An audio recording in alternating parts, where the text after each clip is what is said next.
So hello everyone, কেমন আছো তোমরা সবাই? আমি আবারও চলে এসেছি তোমাদের কাছে আরও একটা নতুন ভ্লগ নিয়ে। আর আমার আজকের ভ্লগটা একটু বড় হতে চলেছে, কারণ আমি পুরোটা একটা ভিডিওর মারফত তোমাদের কাছে তুলে ধরতে পারবো না। তো সবার আগেই আমি আমার বাবার সাথে বাইকে করে বেরিয়ে যাই রুবি টেগোর পার্কে, যেটা বাইপাসের মধ্যে পড়ে। আমার ভ্লগটা অ্যাকচুয়ালি আমি দুটো পার্টে ভাগ করে নিয়েছি, কারণ এটা অনেকটাই বড় হতে চলেছে। তো আমি পার্ট ওয়ান আর পার্ট টু এর বেসে করতে চলেছি। এটা হচ্ছে আমার ভ্লগের পার্ট ওয়ান।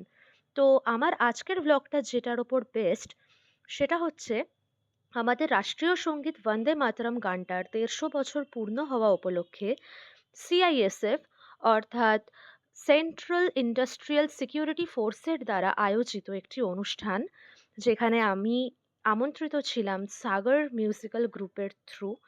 আর যারা এই গ্রুপের মেন সদস্য তাদের সাথে আমি পরিচয় করিয়ে দিই। ইনি হলেন রবি কাকু, আর তার পাশে হচ্ছে সায়ন, একটি ভাই, যে ভীষণ ভালো গান করে। এর ভিডিও তোমরা আগেও দেখেছো। আমার সাথে আর.ডি বর্মন আর আশা ভোসলের ওই গানটাও গেয়েছিল স্টেজে, তুমি কত যে দূরে। তো তারপরে আমরা গাড়ি করে বেরিয়ে যাই ভিক্টোরিয়া মেমোরিয়াল হলের উদ্দেশ্যে। এবার তোমরা হয়তো একটু অবাকই হচ্ছ যে আমি ভিক্টোরিয়া মেমোরিয়াল হলে কেন যাচ্ছি। তো গাইস, যেটা তোমরা অ্যাকচুয়ালি সন্দেহ করছো ওইটাই হয়েছে আর কি আমার সাথে। আমি নিজেও জানতাম না যে এটা মানে এই শোটা কোথায় হতে চলেছে বা কিছু। তো এটা ভিক্টোরিয়া মেমোরিয়াল হলে হয়েছিল এই অনুষ্ঠানটা পুরোপুরি। তো আজকে আপাতত আমরা শুধু রিহার্সালের জন্য এসছিলাম, যেটার আমি নেক্সট ভিডিওটা পার্ট টুতে আপলোড করব। ইনি হলেন সোমনাথ কাকু, যিনি আমাকে এই শোটা দিয়েছিলেন। আর ইনি রবি কাকু, সায়ন, তোমরা আগেই পরিচয় করিয়ে দিয়েছি আমি আগের যখন এসছিল ওরা।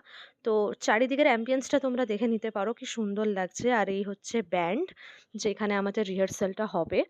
তো আমার কাছে এটা খুবই পরম ভাগ্যের ব্যাপার যে আমি এত বড় অনুষ্ঠানে আমন্ত্রিত, এবং অ্যাজ আ পার্টিসিপেট আমি এখানে পারফর্ম করতে চলেছি। তো খুবই এক্সাইটেড ছিলাম। তো আমি নিজের বেস্টই দেওয়ার চেষ্টা করেছি পুরোপুরি। এরপর দেখো সবাই কি সুন্দর এখানে গান গাইছে।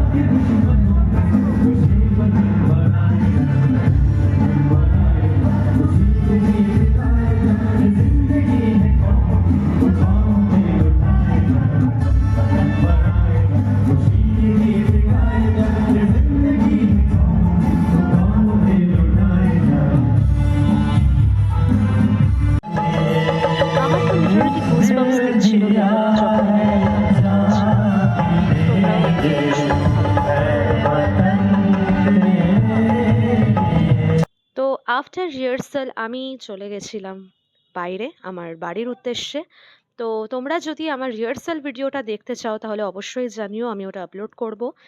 আর এখান থেকে বেরিয়ে একটুখানি চা খেয়ে নিয়েছিলাম, কারণ গান গাইতে গাইতে আমার গলা একটু অবস্থা খারাপ হয়েছিল। আর যেহেতু ওয়েদারটা এখন একটু চেঞ্জ হচ্ছে, তো আমার একটু ঠান্ডাও লাগছিল, এবং একটানা গান গাওয়ার চোটে আমার গলা অনেক শুকিয়ে গেছিল। তো আমি তো ভীষণই ভালো রকম একটা অভিজ্ঞতা করেছিলাম, শুধুমাত্র রিহার্সাল করেই আমার ভীষণ ভালো লেগেছিল। তো নেক্সট ব্লগে আমি আমার পুরো অনুষ্ঠানটা তোমাদের সামনে তুলে ধরবো, সেটার জন্য তোমরা রেডি থেকো। আর এই ধরনের ভিডিও আরও যদি তোমরা চাও আমি বানাতে থাকি, তাহলে আমাকে প্লিজ অনুপ্রেরণা জুগিও। আর আমাকে জানিও কেমন লাগলো তোমাদের। Thank you for watching. দেখা হচ্ছে নেক্সট ব্লগ।